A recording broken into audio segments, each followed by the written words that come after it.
మీ బైబిల్లో ఉందా అండి పరమగీతం? ఇంకే గీతం ఉన్న పెద్ద విషయం కాదు. హల్లెలూయా. పరమగీత గ్రంథము 5వ అధ్యాయము 2-3 వచనాలు దయతో చదివి సహాయం చేయండి.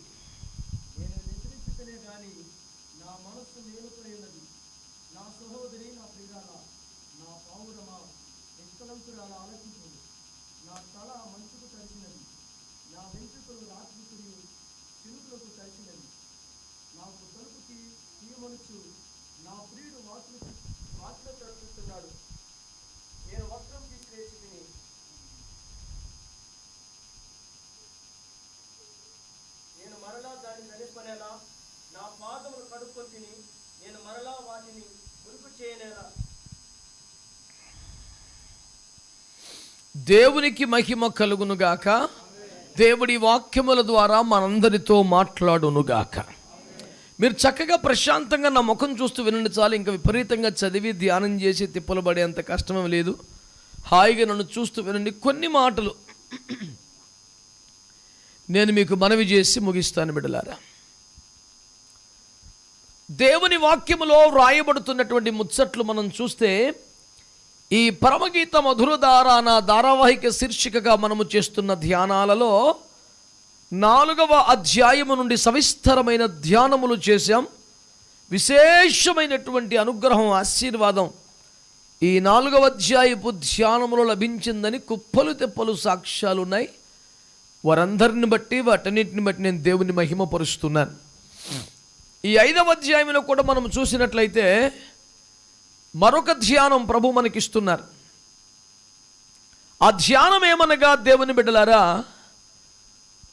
తన సంఘమును గురించి, వధువును గురించి, పెండ్లి కుమార్తెను గురించి, ఎత్తబడే సంఘాన్ని గురించి దేవుడు మాట్లాడే మాటలు, నా పావురమా, నా ప్రియురాలా, నా సహోదరి, నిష్కలంకులారా, 1-2 కాదు,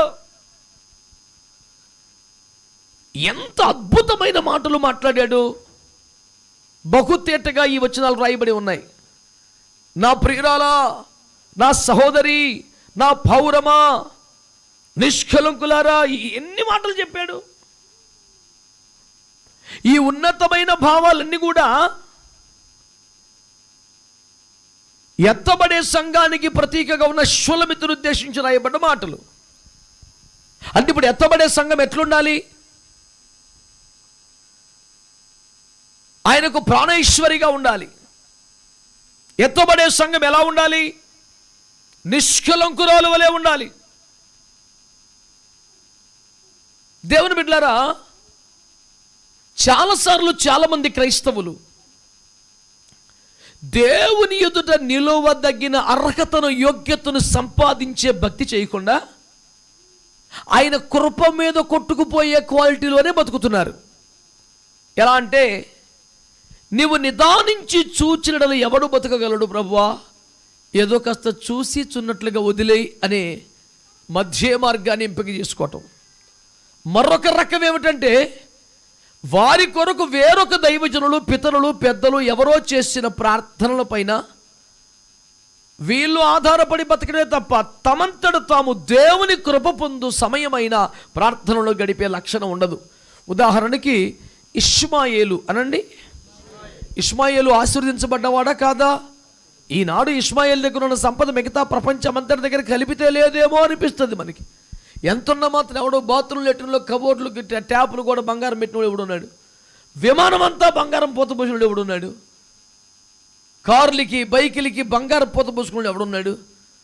సరదాగా ఒక 80 గ్రద్దలను పెంచుకున్నాడంట. అవి ఏమిట, పెంపుడు పక్షులట. వాటన్నిటినీ అమెరికా తీసుకెళ్దాం అనిపించి ఒక్కో గెద్దకి ఒక్కో సీటు, 80 సీట్లు ఫ్లైట్లో బుక్ చేసి అద్దా తీసుకెళ్ళి ఇలాంటి తిక్క పనులను చేయాలంటే ఇంకెవరు చేయలేరు. మీకు అర్థమైందా? ఇష్మాయేలు దగ్గర ఉన్న సంపద ఇంత సమృద్ధి. అతడు తన పాదములు తైలములో ముంచుకుంటాడు. అతని గర్భవాసమును పుట్టిన 12 మంది కూడా రాజులే అయిపోతారు. ఇలాంటి మాటలు ఎన్నో ఉన్నాయి. ఈ రోజున ఇష్మాయేలు సంపద అనితర సాధ్యమైంది, అత్యున్నతమైంది, చాలా ఘనమైంది, గొప్పదని చెప్పుకుంటారు. నేను ఏమడుగుతున్నానంటే, ఓ ఇష్మాయేలు, నువ్వు ఇంత ఆశీర్వాదాన్ని ఎట్లా సంపాదించావు? ఆ రాత్రంతయు ప్రార్థించి కృప పొందాడా? 40 రోజులు ఫాస్టింగ్స్ ఉండి చేశాడా? ఇష్మాయేలుకి ఇంత దీవెన, ఇంత సంపద, ఇంత సమృద్ధి ఏంట్రా బాబు ఎక్కడి నుంచి అని అడిగితే ఒకే ఒక్క మాట, పంపించేమన్నావు తండ్రి అని. ఎంతో అల్లా ముద్రికి పెంచుదాం అనుకున్నాను తండ్రి అని ఏడిచేస్తున్నాడు. నా కుమారుడుగా ఇష్మాయేలు నీ సన్నిధిని బ్రతుకును అనుగ్రహించుము, కనికరించు బాబు అంటే, సర్లే బాధపడకు, నిన్ను బట్టి నీ కన్నీరును బట్టి నేను ఇష్మాయేలును ఆశీర్వదిస్తాను. అతని గర్భమున పుట్టిన 12 మంది కూడా ఎవడో వేస్ట్ ఫెయిల్ అవ్వడం, అందరూ 12 మంది రాజులు అవుతారు, ప్రయోజకులు అవుతారు అంటూ దేవుడు బహుగా ఆశీర్వదించేశాడు. ఇప్పుడు ఆ తరములు ఆశీర్వదింపబడుటకు కారణం, ఈనాటికి సర్వ సమృద్ధి ఉండడానికి కారణం ఇష్మాయేలీయులలో ఏ ఒక్కడూ కాదు, కానీ వారి కోసం కన్నీరు కార్చిన అబ్రహాం మాత్రమే అని మీకు జ్ఞాపకం చేస్తున్నాను. ఇప్పుడు ఇది చెప్పడంలో నా తాత్పర్యం ఏంటి? ఇలా వేరొకరి దైవజనుల ప్రార్థన వలన, పరిశుద్ధుల ప్రార్థనల వలన, పితరుల ప్రార్థనల వలన, వారి కన్నీటి వలన మనము ఆశీర్వదింపబడి ఆ కన్నీటి ప్రవాహంలో బతకడమేనా? మనమంటూ ఏడ్చి కృప పొందేది ఏమన్నా ఉందా క్వాలిటీ?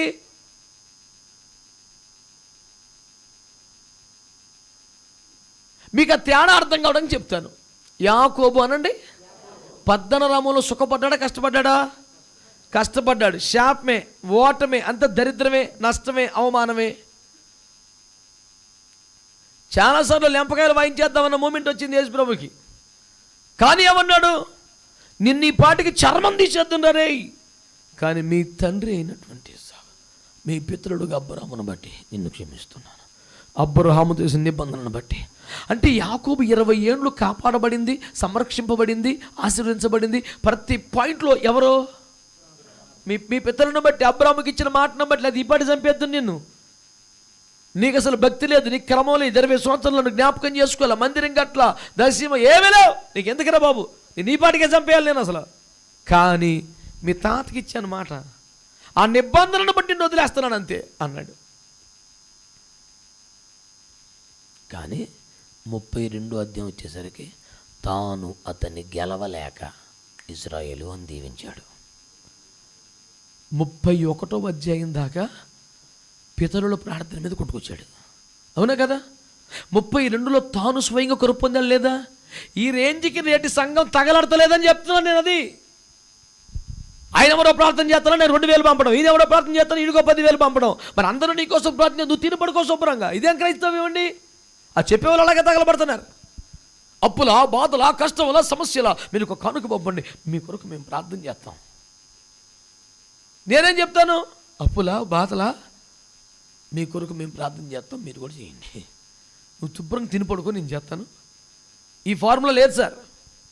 నీవును మోకరించాలి, దేవుని సన్నిధిలోకి రావాలి, పాపములు ఒప్పుకోవాలి, దేవునికి నీకు మధ్య అడ్డం తొలగిపోవాలి, దేవునితో ఈ సంబంధం మరలా పునరుద్ధరింపబడాలి.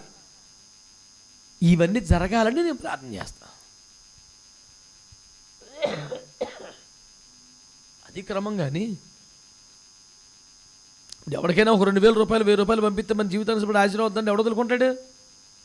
సులువుగా లేదా? పరిశుద్ధంగా ఉండాలి, నీతిగా ఉండాలి, తెల్లవారుతో రోజు చేతులు ఎత్తాలి, వారానికి ఒప్పడం ఉపవాసం ఉండాలి, క్రమంగా. ఇన్ని రూల్స్ ఎక్కడే? ఒక 2,000 పంపే నీకు వచ్చేది ఆశీర్వాదాలు అంటే సుఖమే కదా. శుభ్రంగా సినిమా వేసుకొని టీవీలో సోఫాలో కూర్చొని చూసుకుంటూ ఉండొచ్చు. ఈ దొడ్డిదారి, దొంగదారి క్రైస్తవులకి ఇష్టమైపోయింది. అవునండి, జీవితాంతం ఇష్టంగా బతకడం ఎందుకండి? ఎవడొకటి ఏడ్చి, ఎవరు ప్రార్థన గోపురం ఉందంటే, ప్రయత్నం ఉందంటే ఆడికి పంపితే ఆడే ఏడుస్తాడు. మనకి ఎందుకు? శుభ్రంగా 2,000 ఇచ్చి వదిలించుకునే దానికి రోజు ఏడుతూ మనకు అవసరమా?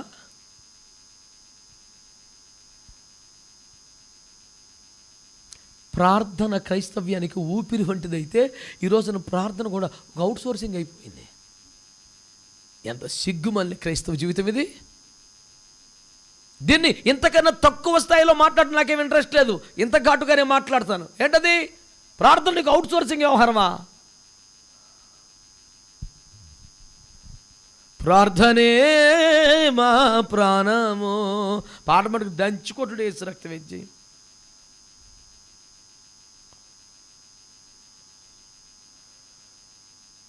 గుడ్డిపాడు వచ్చేపాటికి చూడు గెత్సేమనులో ఆ ప్రియుని అందరం చూసాం. పోయి నిన్నెప్పుడు చూస్తాం అనేది కదా మా ఏడుపు. నువ్వు మటుకు తోట బయటే, నువ్వు మటుకు అన్నా కైపా సమాజ మందిర ప్రధాన యాజకుడు ఆ బ్యాచ్తో 30 రూపాయలు లెక్క పెట్టుకో. నువ్వు ప్రియుడు ఉన్నాళ్ళేవా గెత్సెమలో నువ్వెక్కడో చెప్పు. ఉంటివి ఒకనాడు ప్రార్థించే తోటలో, ఉన్నావు ఈనాడు ప్రేమ నమ్మే బాటలో. ప్రార్థించు తోటలో ఒకనాడు ఉంటివి, నేడు ప్రేమ నమ్ము బాటలో 30 రూపాయలకి బేరం ఆడుతున్నావరా.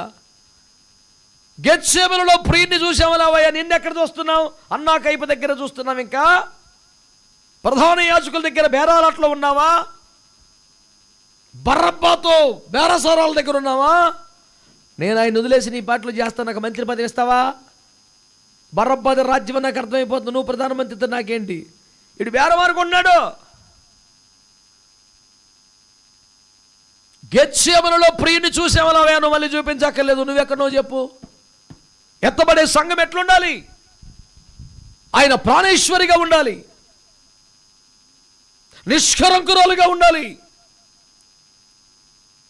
సహోదరునిగా ఒకే ఉదరములో నుంచి పుట్టినట్లుగా ఆ భావాలు పంచుకొని, ఆ రక్తం పంచుకొని బతకాలి.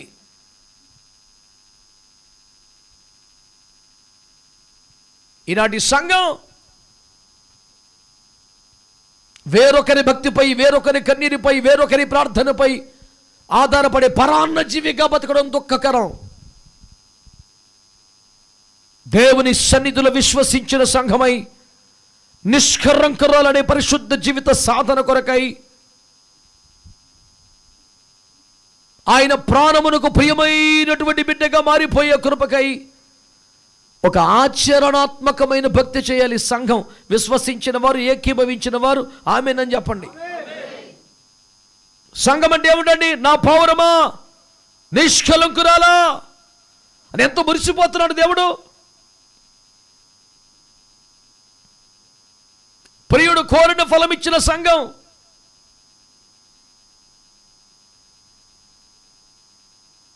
ఒక ఉద్యానవనముగా ఎదిగిన సంఘం, ఉద్యాన జలాశయముగా ఎదిగిన సంఘం, ఒక్క చూపుతో ప్రియుని వర్షపరుచుకున్న సంఘం, తాళ వృక్షమంత తిన్నని సంఘం, ఇన్ని సాక్ష్యాలు పొందిన సంఘం, అంత పాజిటివ్ వంక పెట్టడానికి లేదనే సంఘం ఇప్పుడు కాస్త వింత స్థితిలో కనబడుతున్నది. నా పౌరమా, నా సహోదరి, ప్రాణేశ్వరి, నిష్కలంకురాలా అని వరుసగా పొగుడుచున్నాడు అనుకుంటున్నావా? కాదు, పిలుచుచున్నాడు.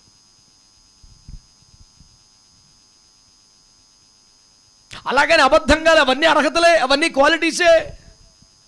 ఇప్పుడు ప్రియురాలు ఎవరు? సంఘం. ప్రియుడెవరు? యేసయ్య. ఇప్పుడు యేసయ్య సంఘాన్ని ఏమంటున్నాడు? నా పౌరమా.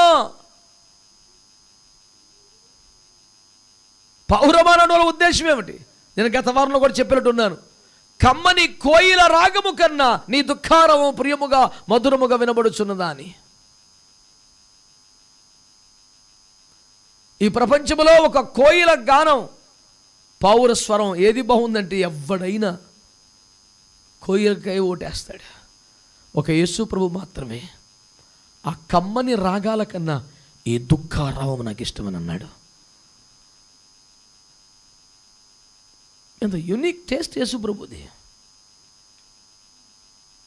కడుపు నిండిన బాబతులో ఆనంద గాలాలాపనలో కన్నా బాధితుల దుఃఖ స్వరము దగ్గర ఆయన మనసు ఉన్నది ప్రియులారా.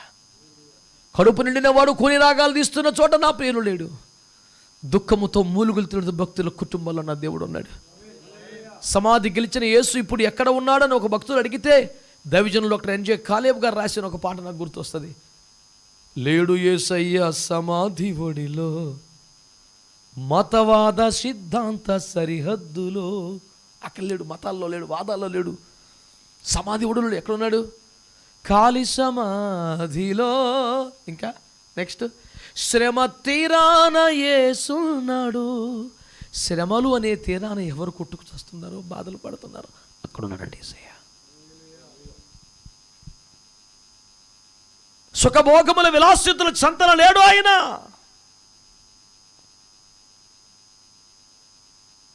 ఆయన కపెర్నహూములో రోగిని బాగు చేసి వెంటనే నా ఆయన పట్టణానికి వచ్చాను. వెంటనే ఎందుకని? స్పీడ్గా వచ్చేసరికి జస్ట్ శ్మశాన వాకిట అడిదురు పడ్డాడు. ఇంకాస్త లేట్ అయితే వాడిని పూడ్చి పెడతారు, పాతి పెడతారు. ఒక జీవితం పూర్తిగా మట్టిలో కలిసిపోతుంది. ఒక తల్లి గారికి దుఃఖం శాశ్వతంగా మారిపోతుంది. ఆ పూడిపోయే జీవితాలను ఆపడానికి, దుఃఖాన్ని ఆపడానికి, కోల్పోయిన ప్రాణం తిరిగి ఇవ్వడానికి ఆయన వెంటనే బయలుదేరి వెళ్తున్నాడు. పరుగులెడుతున్నాడు ప్రభువు.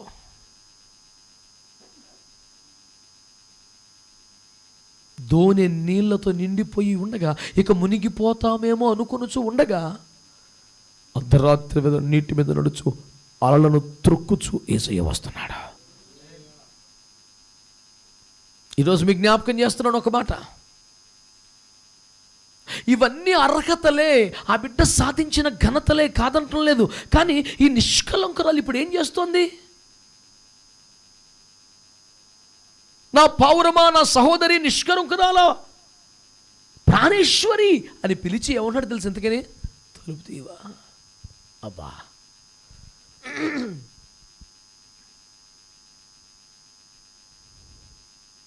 అంటే పరిశుద్ధులు, నిష్కలంకులు దేవునికి తలుపు తీయట్లేదా?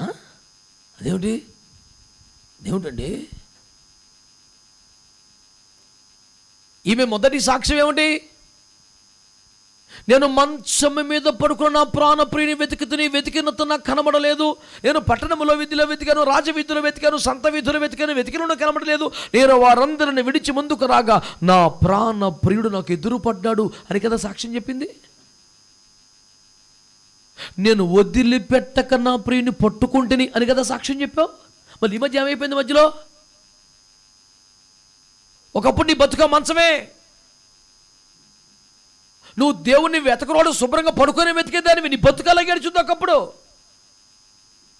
తప్పని అర్థమైంది. మంచాన్ని వదిలిపెట్టావు, సంత వీధులు వదిలిపెట్టావు, రాజవీధులు దాటి వేశావు, పట్టణ వీధులు దాటి వేశావు. వాడన్నింటినీ వదిలి వచ్చినప్పుడు ప్రియుడు ఎదురుపడ్డాడు. వదిలిపెట్టక పట్టుకున్నావు. బాగానే భక్తి సాగింది. ఆయన హృదయాన్ని దోచుకున్నావు. ఒక ఉద్యానవనంగా మారావు, ఉద్యాన జలాశయంగా మారావు, కోరిన ఫలములు ఇచ్చావు. మళ్ళీ వచ్చింది నీకు. కడగబడ్డ క్రైస్తవులు, రక్షణ పొందిన క్రైస్తవులు, ఆత్మను పొందిన క్రైస్తవులు, దేవుని హృదయమును ఎరిగి దోచుకున్న క్రైస్తవులు, దేవుని తోటగా వర్ధిల్లిన సేవకులు క్రైస్తవులు. ఏమొచ్చింది ఈ మధ్య?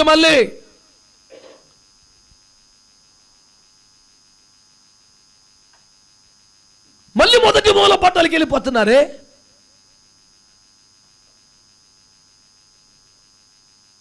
ఏదో ప్రభువును తెలియనట్టు, వాక్యం తెలియనట్టు, ఈ ఉపదేశం తెలియనట్లు, దేవునితో వ్యక్తిగత సంబంధం లేనట్లు, ప్రియునితో ప్రియురాలిగా ఏకమై తోటలో సంచరించినట్లు. ఏంటి మళ్ళీ కొత్తగా ప్రభు నీ తలుపు తట్టడం ఏంటి? నాకు అది విచిత్రం. ప్రభు కొరకు తలుపులు తెరిచి లేవా? మూసేసావా? తలుపులు వేసుకొని ఏం చేస్తున్నావు? నీ ప్రియుని బయట పెట్టుకొని ఏం చేస్తున్నావు? నేరుగా ప్రభు నీ లోపలికి చొచ్చుకొచ్చి అంత అవకాశం ప్రభుకి ఇవ్వలేదా? తలుపు కొట్టి లోపలికి రావాలా ప్రభు? ఒకప్పుడు అదే కదా స్థితి. ఇప్పుడు మళ్ళీ ఎక్కడికి వచ్చిందేంటి? ఈ రోజున మాటలు వింటున్న దేవుని ప్రజలారా, దైవజనుడిగా ఆత్మావేశముతో ఎల్ల ప్రజల గురించి చేస్తున్న మనం ఇదే. ఏమైపోయింది నీ ఆత్మీయత? దేవునితో నీకున్న సంబంధం ఏమైపోయింది? దేవునికి నీకు మధ్యలో చనువు ఏమైపోయింది? ఒకనాటి అన్యోన్యత ఈరోజు ఎందుకు కనబట్టలేదు? తలుపు కొట్టినా తీయని పరిస్థితి. తలుపు కొడుతున్నా తీయని వాడు ఎవడు? లావోదికీయుల సంఘ కాపరి. మరి షూలమెతగా బతుకొచ్చిందండి. ఇప్పుడు షూలమెత అంటేనే ప్రియురాలు కదా, నా చెలి, నా సఖి, ప్రాణేశ్వరి, నిష్కలంకురాల.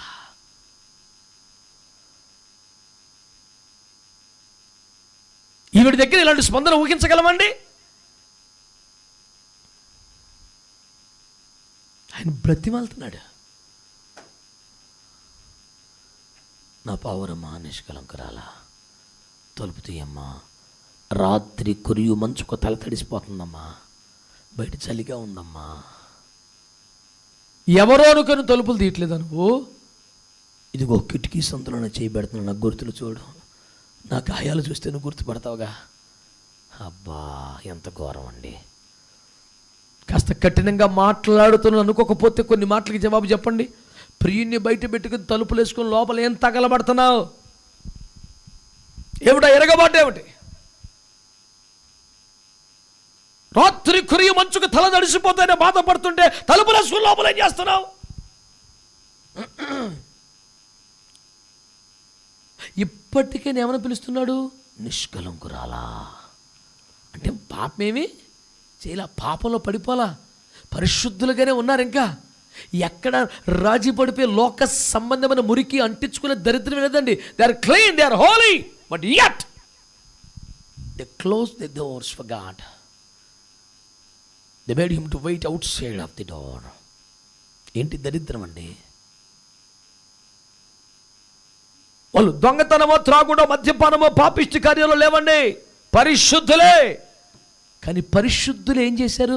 ఆయనకు తలుపులు వేసారు. ఎందుకో నాకు అర్థం కావట్లేదు. పరిశుద్ధులకు కూడా, నిష్కలంకులకు కూడా, దేవుణ్ణి కూడా దూరం పెట్టి ఒక పర్సనల్ స్పేస్ కోరుకుంటున్నారు. నేను చెప్తున్నాను, ఈనాటి యువత, చదువుకున్న వర్లారు, మేధావులారు తెలివిగా మాట్లాడుతున్నారు అనుకుంటున్నారేమో, జాగ్రత్త.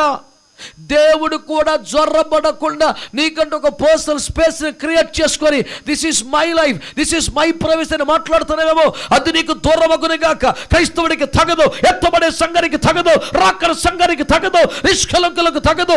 ప్రియుని బయట పెట్టి లోపల ఎలగబెట్టే నిర్వాహకం ఏమీ లేదు, ఉండకూడదు.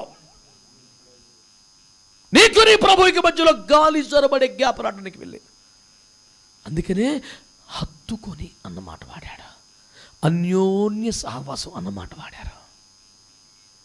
యేసు ప్రభుతో నీ సహవాసం అన్యోన్యంగా ఉందా? లేకపోతే ఏదో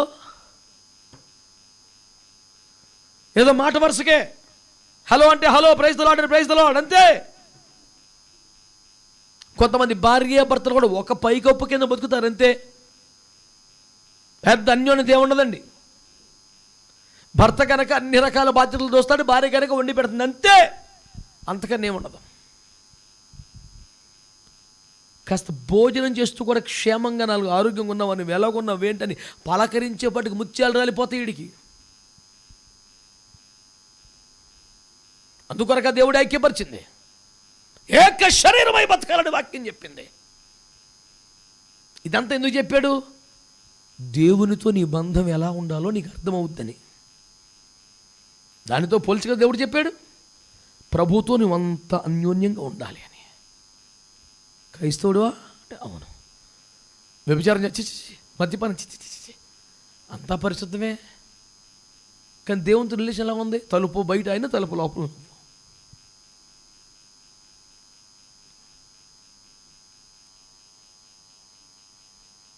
ఈరోజు నా ఆవేదన కారణం చెప్పనా?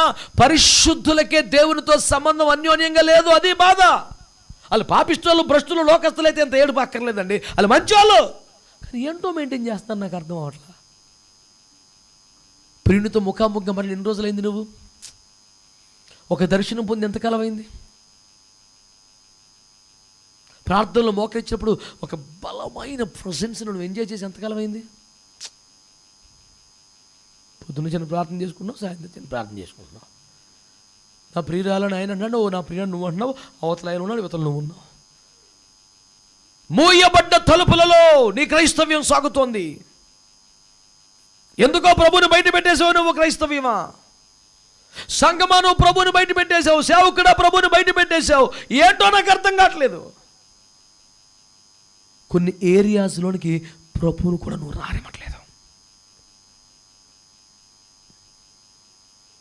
It is my serious allegation on some Christians and leaders, pastors.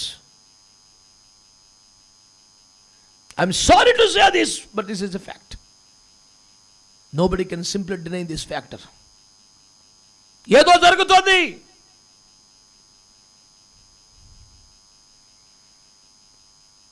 నీకు ఇంకొక ప్రియుడు ఉన్నాడు, అమ్మో యేసయ్య నా ప్రాణ ప్రియుడు. మరి ఏంటి జరుగుతుంది? ఏమో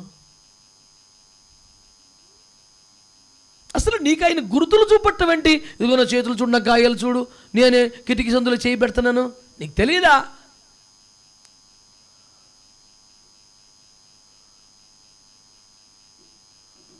Come on church, you must repent for this. పశ్చాత్తపడాలి, వెనుదిరిగి రావాలి. ఎక్కడికో దూరం వెళ్ళిపోతున్నావు, గ్యాప్ వచ్చేస్తుంది, వెనక్కిరా. ఒక ఇంట్లో చెరుకో గదిలో బతికే అందమైన కాపురం చేస్తున్నటువంటి బుద్ధిహీన దంపతులు లాగా మన భక్తి ప్రియంతో ఉండరు. అదే ఇంట్లో ఉంటారు, ఊరందరికీ భార్య భర్తలో వీళ్ళిద్దరు మటుకు మన కొడుకు చెప్తారు, ఏయ్ అమ్మను టీ పెట్టమను అంటాడు. నాన్నకు పంచదార లేదని చెప్పా అంటే ఇదా పెద్దలపల్లి మీ అమ్మకి. చాలా బాధాకరమైన సంబంధం కాదా అది?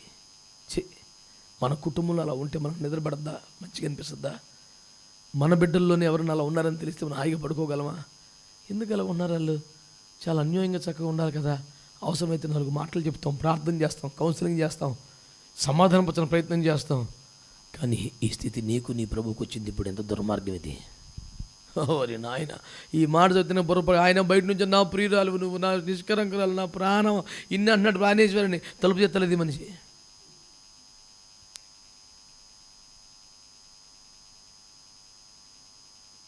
ఇప్పుడు చెప్పండి, ఆయన్ని బయట పెట్టి దర్జాగా మంచం మీద కూర్చున్న మనిషి సున్నితమైన హృదయమేనా? పౌర స్వభావం అదేనా? పౌరంకి అంత కఠిన వైఖరి ఉంటుందా?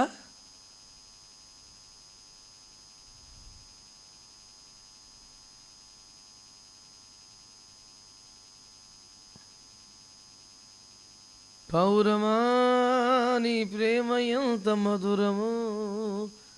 ఓ క్యాసెట్లు కొట్టిపడేశారు మన వాళ్ళు. ఏది ఇక్కడ ఒక పౌరం, దుఃఖారవము సల్పవలసిన పౌరం, ప్రియుని కొరకు ఎదురు చూడవలసిన పౌరం, నిరీక్షించవలసిన పౌరం. ఏమో తెలియదు. ఇప్పుడు రివర్స్లో ప్రియుడే దుఃఖారావం సలుపుతుంటే, అమ్మా రాత్రి కురిసే మంచుకు తల తడిసిపోతుందమ్మా, ఇక్కడ చలిగా ఉంది తల్లి, నేను ఎవరో అనుకొని తలుపు తీయట్లేదు, నేనే రా చూడు అని కిటికీ సందులో గాయపడిన హస్తాన్ని పెట్టి గుర్తుపట్టమని చెప్తుంటే దర్జాగా మంచం మీద కూర్చోమంటే నీ మనసు ఎంత కఠినమైపోయింది, నీ హృదయం ఎంత మొద్దుబారిపోయింది. నిజంగా ఆయన ప్రాణేశ్వరివేనా నువ్వు? ఓ కాకి వలె గ్రద్ద వలె ప్రవర్తిస్తున్నావే, పౌర స్వభావం అది కాదు కదా.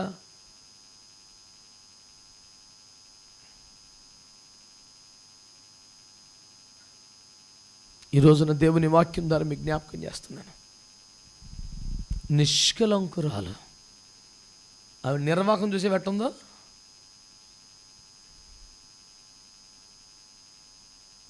పాపుల వలన కలుగుచున్న వేదన ఒక ఎత్తు అయితే, పరిశుద్ధుల వలన కలుగుచున్న బాధ మరొక ఎత్తు కాదు.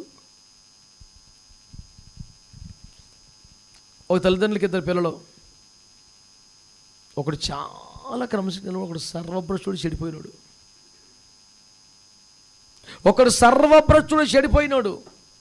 ఒకడు చాలా క్రమశిక్షణ కలిగినాడు. ఈ చాలా క్రమశిక్షణ కలిగినాడు తాగేసి రాత్రి తోలతా ఇంటికి వచ్చాడు. ఎటువంటి తల్లిదండ్రుల పరిస్థితి? ఇదే తాగుడు ఆడు తాగితే ఏం గుండె పగలదు, ఎందుకని అలవాటైపోయింది. చెడిపోయినాడు. ఆడి కోసం ఏడిచి ఉన్నారు. ఆడంటే ఏదో అనుకున్నావు, నువ్వేట్రా, నువ్వు చాలా మంచివాడవని, మా పరువు కాపాడుతావని, సాక్ష్యం నిలబెడతావని, మాకు సంతోషం కలిగిస్తావు అనుకున్నవారు, నువ్వేంటి ఇలాగా? చెడిపోయినోడు మళ్ళీ చెడు పని చేస్తే ఏడిచేదేముందండి? పరిశుద్ధులు దారి తప్పితేనే కదా బాధ. నీతిమంతులు ఇట్లా చేస్తే ఎట్లా తట్టుకోవాలి? అది గుండె పగిలిపోద్ది, తట్టుకోలేం. ఆ యెరూషలేము కుమార్తెలు ఎవరు ఈ పని చేసి ఉంటే ఇంత బాధ ఎందుకు ఉంటుంది? షులమితి చేస్తే బాధ కదా. నువ్వు ఎలా బయట పెట్టేసేవారు నన్ను?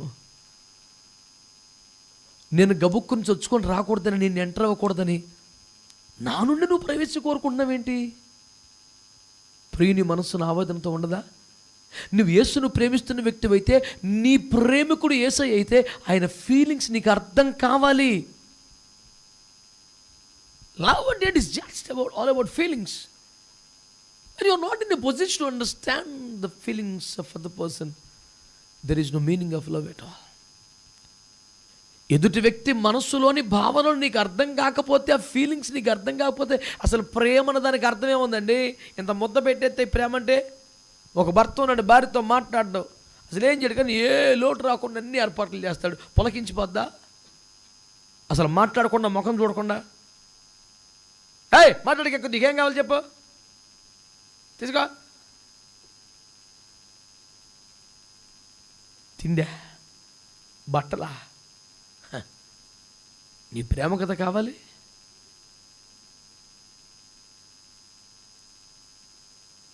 నేను నీతో టైం స్పెండ్ చేయను ప్రభా, వాక్యం చదవను ప్రభా, ప్రార్థన చేయను ప్రభా, కానీ ప్రతి సండే 500 కన్నా తక్కువ సందా అయిన ప్రభా. ఎవరికి కావాలని సందా?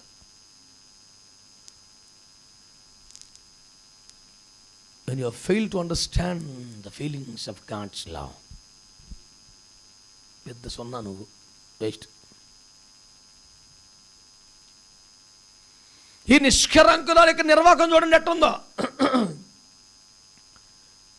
ఆమె మీద విడుచుకుపడిపోతున్నానని, ఆవిడ మీద నేరారోపణలు చేస్తున్నానని మీరు ఆవిడకి సపోర్ట్గా మారిపోతే నేనేం చేయలేను, కానీ మీరు యేసు ప్రభువుకు సపోర్ట్గా ఉంటే కొన్ని మాటలు అర్థమవుతాయి. మీరు అవతల పార్టీలో చేస్తే నేనేం చేయను, నేను మటుకు ఎప్పుడు యేసు ప్రభు పార్టీయే. మీరు అని పార్టీ మారితే మార్చుకోండి.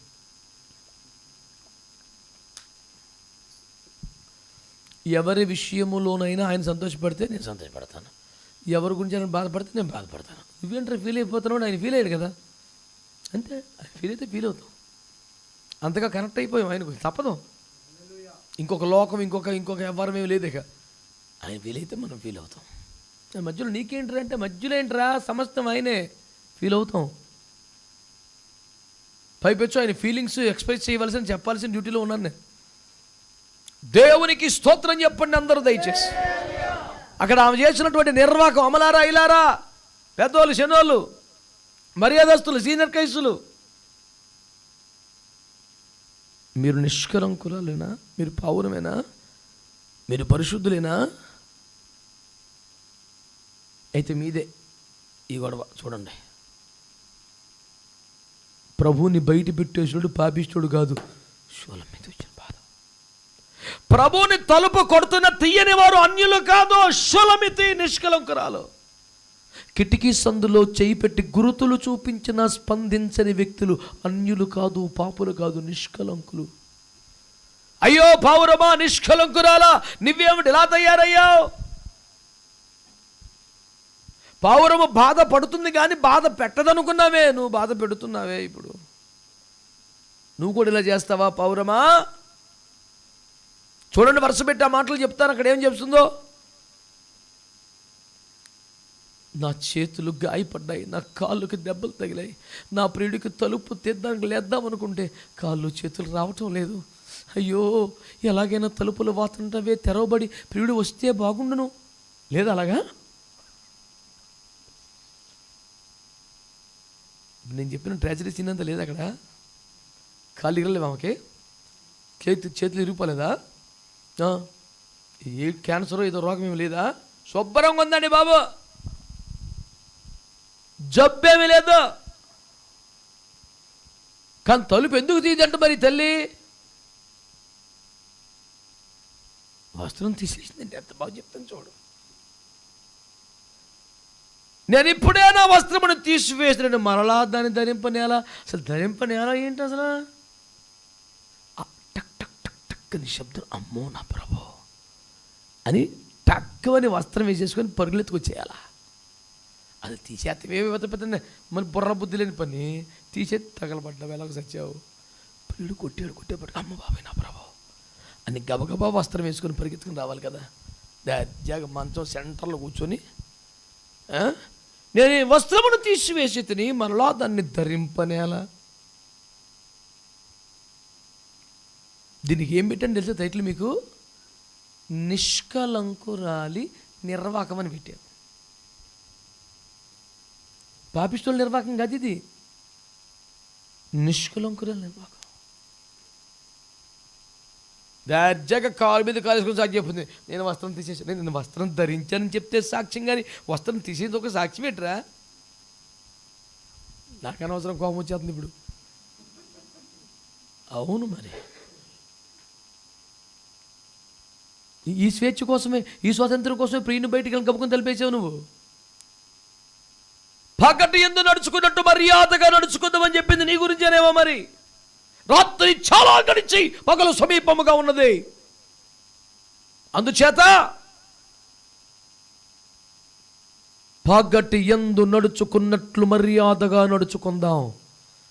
ఎప్పుడైనా తలుపు తీయగలిగేలా, ఎదురు వెళ్ళగలిగేలాగా, ఆహ్వానించగలిగేలా మర్యాద కొందాం. నువ్వు మర్యాదగా లేవు, ఇప్పుడు వస్త్రం తీసేసావు.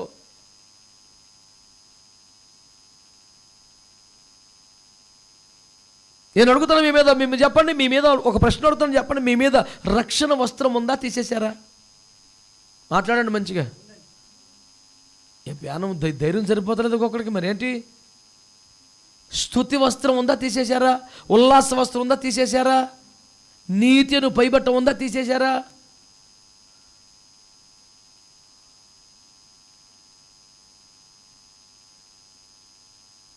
ఏం క్రైస్తవే మరి ఇది?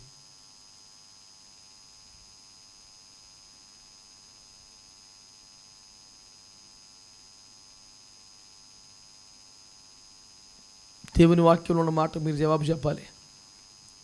ఈ నిష్కలంకురాల నిర్వాహకం ఏంటంటే, నెంబర్ 1, వస్త్రం తీసేసింది.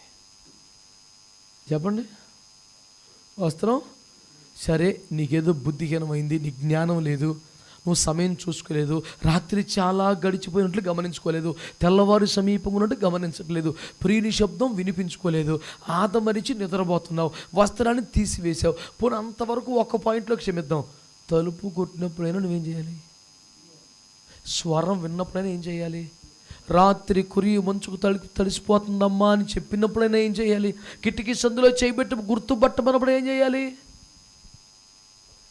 ఈ మనిషి అంటదండి, మరలా ధరింపనేలా.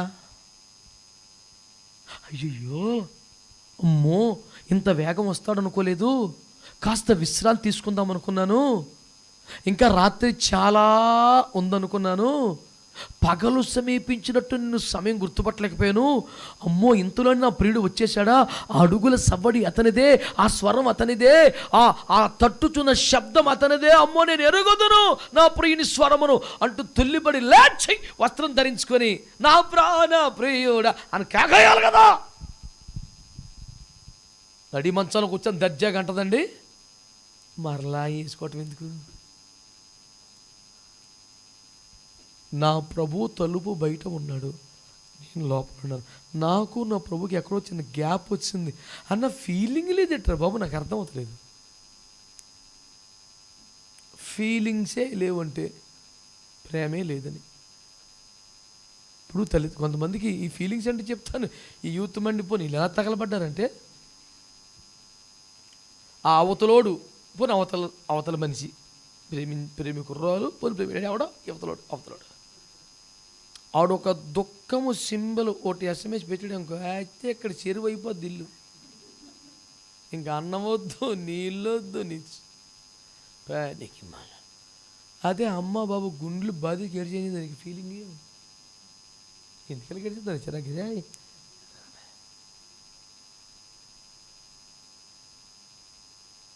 నీ తల్లిదండ్రులు, నీ కుటుంబం యొక్క ప్రేమ, మర్యాద, గౌరవం, భారం, కన్నీరు, పరువు నీకేమీ అర్థం కావట్లేదంటే, నీకన్నా తోలుమందం మనిషి ఎవడు ఉంటాడు భూమి మీద?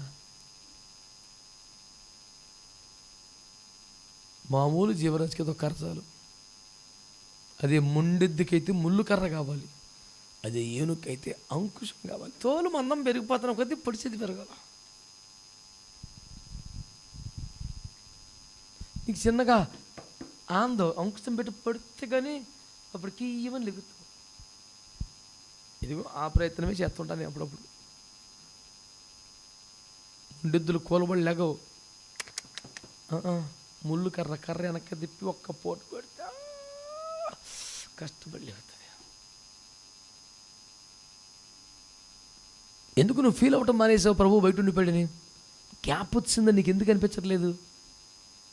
ఆ నిష్కలంకురాలను అడుగుతున్నాను, ప్రాణప్రియులను అడుగుతున్నాను, నా సఖి అని కలవరిస్తున్నాను యేసు, ఆ సంఘమును అడుగుతున్నాను. ఇదేనా నేను? ఇదాంటి క్రైస్తవ్యం?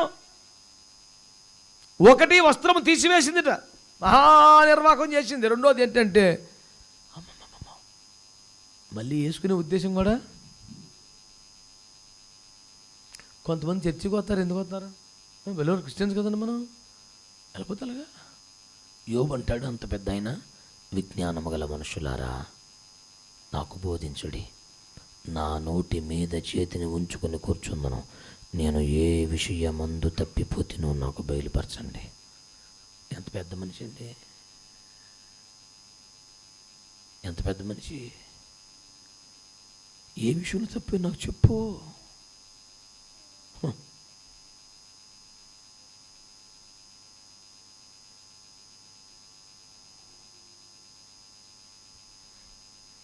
మరలా ధరించే ఉద్దేశం ఉందా? నువ్వు పోగొట్టుకున్న భారాన్ని కానీ, ఆ పరిశుద్ధతను కానీ, ఆ సమర్పణను కానీ, ఆ రక్షణను కానీ మరలా ధరించాలి. మరలా ఆ స్థుతి వస్తువు నా మీదకి రావాలి, ఆ ఉల్లాస వస్తువు నా మీదకి రావాలి, ఆ రక్షణ వస్తువు నా మీదకి రావాలి, నీతిని భయపెట్టి నా మీదకి రావాలి. ఈ మధ్య పక్కన పెట్టేశాను, ఎఫోదు పక్కన పెట్టాను, యాజక వస్త్రం పక్కన పెట్టాను, ఆ భారమును పక్కన పెట్టాను.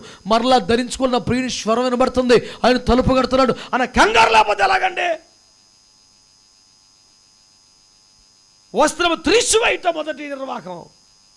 రెండవది ధరించాలనిపించట్లేదు ఇంతకని. అదే లైఫ్ కంటిన్యూ చేస్తావు, ఇంకా అలాగే మొండిగా ముందుకెళ్ళిపోతావా? అదే యాటిట్యూడ్తో బతుకుతావా? నువ్వు పక్కన పెట్టేసిన వస్త్రాన్ని ఎప్పటికైనా ధరిస్తావా లేదా? మూడో మాట చెప్తాను, ప్రభువుని గుర్తుపట్టింది కానీ, చెప్పండి, కానీ తలుపు తీయట్లా. ఎవరో ఏంటి తలుపు కూడా ఎత్తాను అలాగా? అది ప్రియుని స్వరం అని స్పష్టంగా తెలుసు, గుర్తుపట్టింది కానీ తలుపు తీయాలనుకోవట్లా. నేను చేతులకి అత్య జటా మాంస గోపరస్థలం రాసుకున్నాను, తలుపులు తీస్తే చేతులు మించి అత్తరంతా గడి మీద కారిపోద్ది, బోర్డు వేస్ట్ అయిపోద్ది, వంటాళ్ళే ఉన్నాయి, కంగారేం వచ్చింది ఇప్పుడు. అమ్మ బాబోయ్, ఇంతకీ ఎవరేమనే? పాపాత్మల స్త్రీ కాదు, నిష్కలంకురాలు.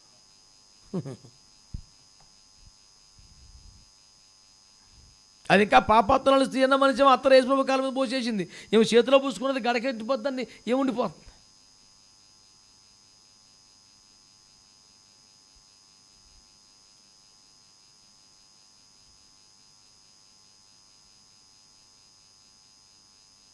దేవుని వాక్యాన్ని సీరియస్గా తీసుకోండి బిడ్డలారా.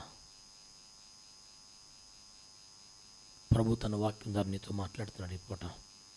సరే, బుద్ధి గడ్డితోనో ఏదో ఆ భారాన్ని పక్కన పెట్టావు, ఆ సమర్పణ పక్కన పెట్టావు, ఆ పరిశుద్ధతను పక్కన పెట్టావు. ఇప్పటికైనా ప్రభు తలుపు కొడుతుంటే, ఈ ఉపదేశం ద్వారా నీ గుండె మీద ప్రభు మాట్లాడుతుంటే, ఇప్పటికైనా మరలా ధరించాలి అన్న తీర్మానం కలుగుతుందా లేదా? రెండు, తలుపు తీయకుండా ఇంకెంతకాలం ఉంటావు, ఇంకెంతకాలం బయట పెడతావు? ఆ పాట గుర్తుందా మీకు? ఎంతసేపు నిలువబెట్టి ఏడ్పిల్తూ రతని, ఎంతసేపు బాధ పెడతావు? ఇంకా తలుపు తీయాలనుకోవట్లేదు ఏంటి అంటే, ఆ లోపాన్ని సరి చేసుకోవడం ఇష్టం లేక, ఆ తేడాన్ని కవర్ చేసుకోవడం ఇష్టం లేక. ప్రభుతో నీ జీవితం కంటే ప్రభువుని బయట పెట్టి స్వేచ్ఛగా స్వతంత్రంగా నీకు ఇష్టమైనట్టు బతకడమే నీకు నచ్చుతుందా? అదే నీ జీవితం? పెద్దగా చెడిపోలేదు కానండి, మనిషి మంచానికి అలవాటు పడిపోయిందండి. అదేటో క్రైస్తవులు ఏ జబ్బు ఏ రోగం లేకపోయినా, మోకరించగలిగినంత ఆరోగ్యం ఉన్నా మంచం మీదే తూతు మంత్రం తుమ్మకాయ మంత్రం చెట్టు మీద నాకేం భయం అన్నట్టు అక్కడే మంచం మీద కూర్చొని, ప్రభు ఈ రాత్రి అంతా కాపాడు, స్తోత్రం, అదే కాలం తండ్రి నీ స్తోత్రం అయ్యా, ఆమె అయిపోయింది ప్రార్థన. మంచము దిగి మోకరించడానికి నాకు ఆరోగ్యం సహకరించదండి, కాళ్ళు నొప్పులండి, చేతులు నొప్పులండి, అసలు నా బాడీ చాలా ఇబ్బంది అండి. ఇంటిడు పని బండెడు అంట్లు మొత్తం అన్ని కడిగేస్తావు, మళ్ళీ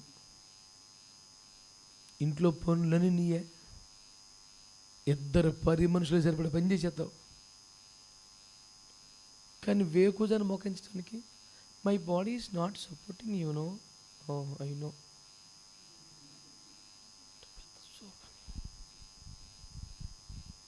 దేటో ఈ అమ్మకి మంచం దిగాలనిపించట్లేదు, నాకు చిరాకు వచ్చేస్తుంది.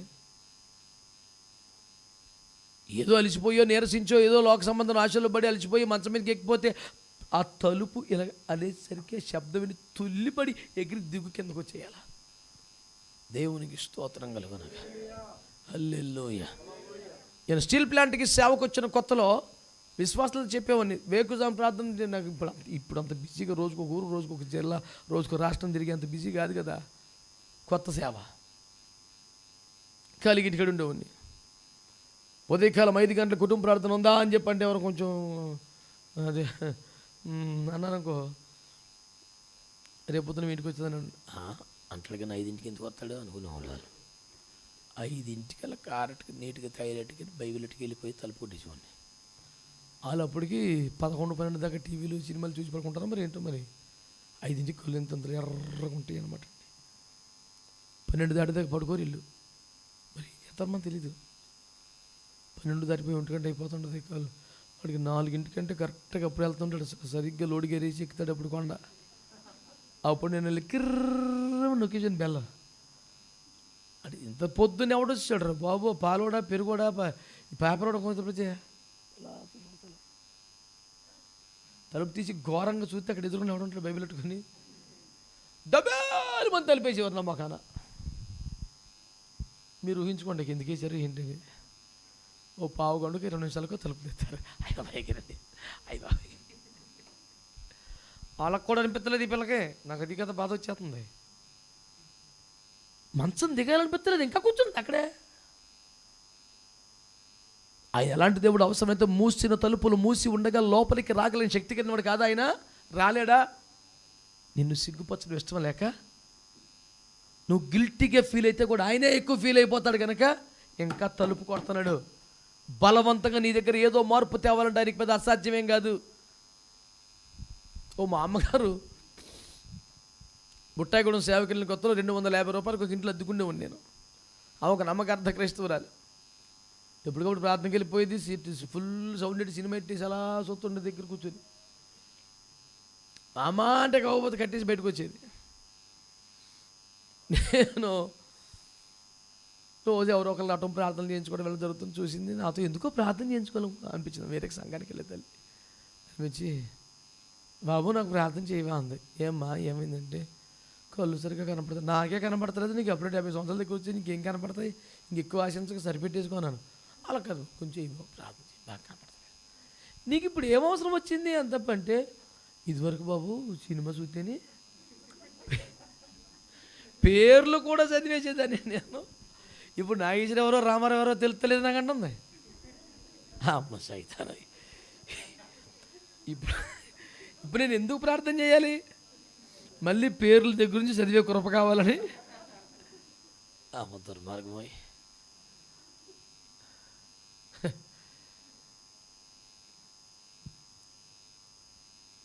సీరియస్గా చర్చికి వెళ్ళిపోద్ది. మళ్ళీ మంచి కాటన్ చీరలు ఉండే కట్టుకొని పెద్ద పెద్ద బైబిల్ పెట్టుకొని వెళ్ళిపోతుండే చర్చి నుంచి. మొత్తం బట్టలు మార్చుకొని అది ఆన్ చేసి అప్పుడు అన్నం ఉండేది. అమ్మ అది అయిపోయింది, ఇది మొదలెట్టామంటే ఊరుకో బాబు ఊరికినే అలాగా. నేనేమంటున్నానంటే, నీకు ఎందుకో ఇంకా మంచం దిగాలనిపించలేదు, ఎక్కడో సెటిల్ అయిపోయావు నువ్వు. ఎంత చెప్పు దాన్ని వదిలిపెట్టడానికి అక్కడి నుంచి మారడానికి ఇష్టం లేదు. ఈ ఒక్కటి నాకు కావాలి. మోకాళ్ళ మీద బ్రతికిన నీవు ఇప్పుడు మంచం మీదే బతుకుతున్నావే, అలాగని రోగం లేదు, వయసు అయిపోలేదు. ఎందుకో మంచానికి అలవాటు పడింది క్రైస్తవ్యం. ఈ మాట తప్పు అయితే మన్నించండి. నేను గమనించి చూసి అలిసిపోయి చెప్తున్నాను. క్రైస్తవ్యం మంచానికి అలవాటు అయిపోయింది. మళ్ళీ చెప్తున్నాను బిడ్డలారా, మా చిన్నప్పుడు ఉపవాస కూటాలంటే ఎలా ఉండేవి తెలుసండి? 3 రోజులు ఉపవాస కూటాలంటే బట్టలు సర్దుకొని వచ్చేవాళ్ళని చర్చికి. ఉపవాస కూటములు ఇంటి దగ్గరికి వెళ్ళి మళ్ళీ విశ్రమించకూడదని నియమం. 3 రోజులు అయిపోయాక ప్రేమ విందు చేసిన తర్వాత అప్పుడు ఇంటికి వెళ్ళేవాళ్ళం. ఇప్పుడు ఉపవాస కూటాలకు కూడా ఒక పూట రావటమే.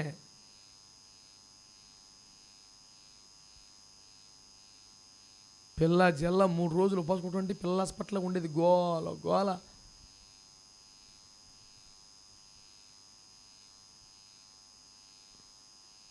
మంచం ఎక్కి దిగనంటున్న క్రైస్తవ్యానికి దేవుని సేవకుడిగా నా హెచ్చరిక.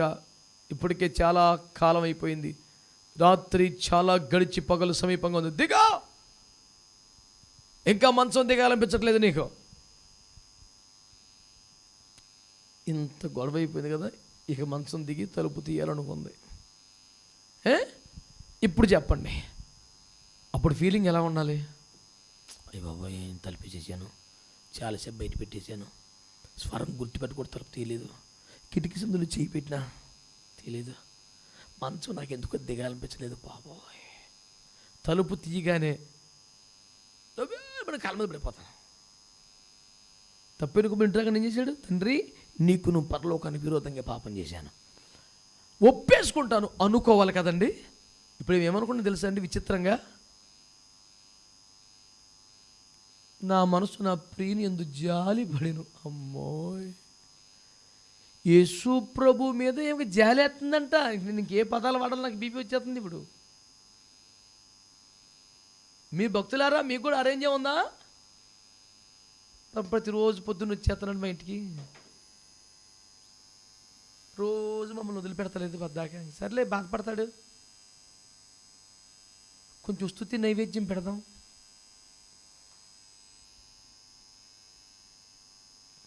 యేసు మీద జాలి చేస్తుంది భక్తులకి, నాకు అర్థం అవ్వట్లేదు. చూడు, ఇప్పుడు నా మనస్సు నా ప్రియుని యందు జాలిగో నేను.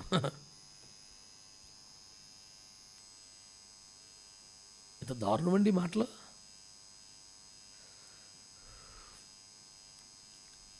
నీవు జాలి పడేంత దీన స్థితిలో యేసయ్య లేడు. నీకు ఒక వందనాలు, అర్థం చేసుకో.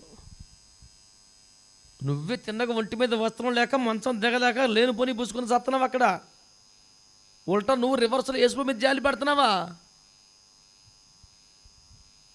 ఆ మాటలు చూస్తే నాకు మామూలుగా రాదు కోపం.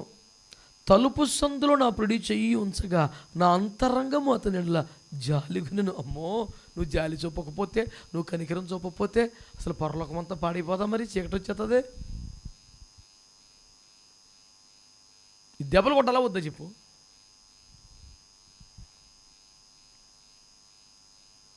నీ స్థితిని చూసి నీ మీద నీకు జాలి కలగాలి, సిగ్గు కలగాలి, పశ్చాత్తాపం కలగాలి.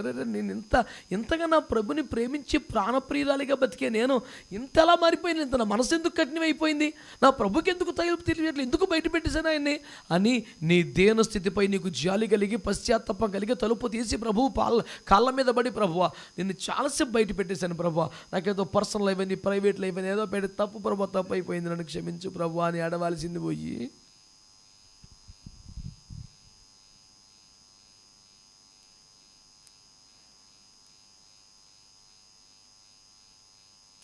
ఇంక పిచ్చి పిచ్చి మాటలు మాట్లాడుతున్నావా?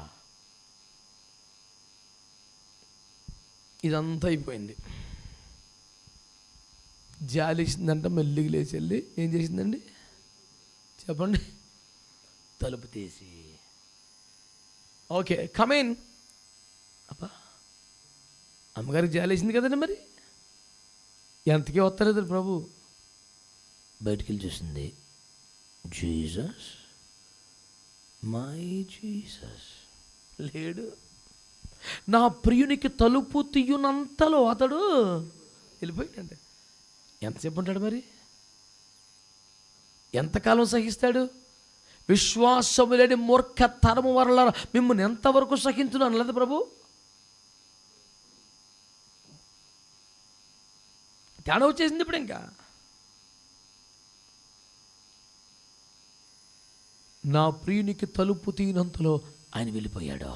నేను అంటున్నాను, ప్రభునికి ఇచ్చిన అవకాశాలని సద్వినియోగం చేసుకోకపోతే, ఆయన దీర్ఘశాంతను తక్కువ అంచనా వేస్తే, ఆయన విసుగొచ్చి తలుపు దగ్గర నుంచి వెళ్ళిపోతే నువ్వు ఇంకెక్కడ ఏడుస్తావు? ఎవరితో చెప్పుకుంటావు?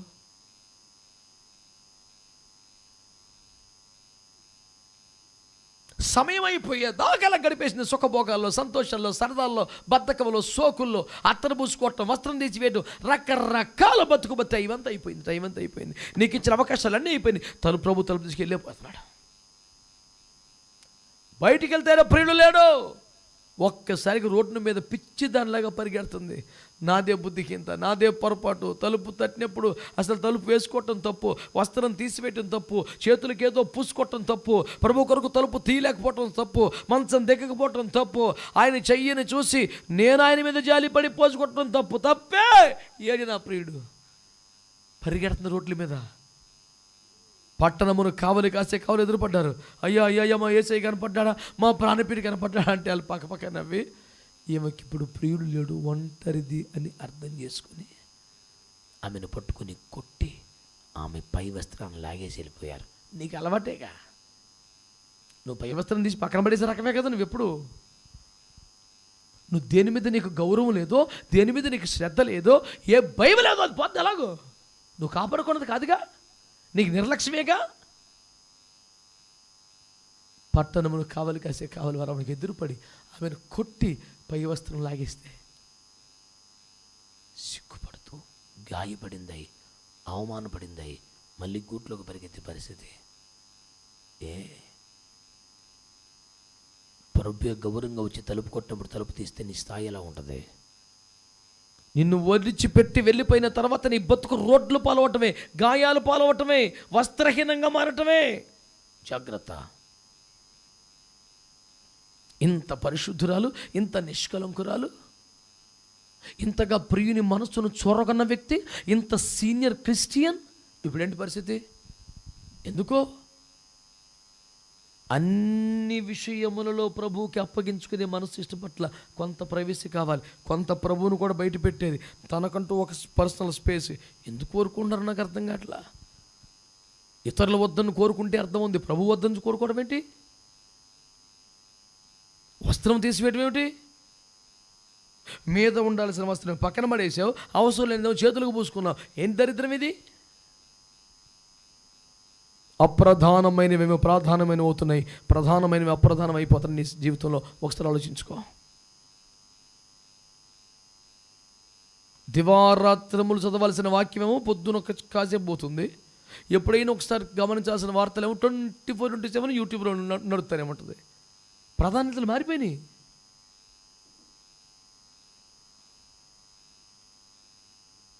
ఈ నిష్కలంకురాల నిర్వాకం అని ఒక 7 మాటలు చెప్పాను నేను. 1, వస్త్రం తీసివేయటం. 2, మరలా ధరించాలనిపించకపోవటం. 3, ప్రభుని గుర్తుపట్టి కూడా తలుపు తీయకపోవటం. 4, మంచం దిగాలనిపించకపోవటం. 5, దేవుని మీదే జాలిపడే అంత గర్వం. 6, సమయం అయిపోయిన తర్వాత ఏడవటం. 7, వస్త్రాన్ని కోల్పోయి అవమానపరచబడటం. నీకు అవసరం ఇదంతా? ఇప్పటికైనా నీ ప్రాధాన్యతలు మార్చుకో. దేన్ని మీద వేసుకుంటున్నావు, దేన్ని పక్కన వేసుకుంటున్నావు ఆలోచించుకో. దేన్ని విడిచిపెడుతున్నావు, దేన్ని మీద పడేసుకుంటున్నావు ఆలోచించుకో. ప్రభుని బయట పెట్టేవా, తలుపులు తీసేవా ఆలోచించుకో. నిన్ను శాశ్వతంగా విడిచిపెట్టి వెళ్ళిపోకముందే ఆయన కృపను దీర్ఘశాంతాన్ని ఎగతాళి చేయకుండా తప్పిపోయిన బిడ్డలాగా కాళ్ళ మీద పడి పశ్చాత్తపడి మరలా కృప పొందుకో. లేకపోతే సిగ్గు, అవమానం, నడి రోడ్డు మీద పై వస్త్రము లాగివేయబడి కొట్టబడి సిగ్గుతో చచ్చిపోయే పరిస్థితి. ఆ దశ నీకు రాకముందే ప్రాణాత్మ దేహాలతో ప్రభువుకు అప్పగించుకో. ఈ నిర్వాకం నీ దగ్గర ఉండకూడదు. దేవుని దీవించును గాక.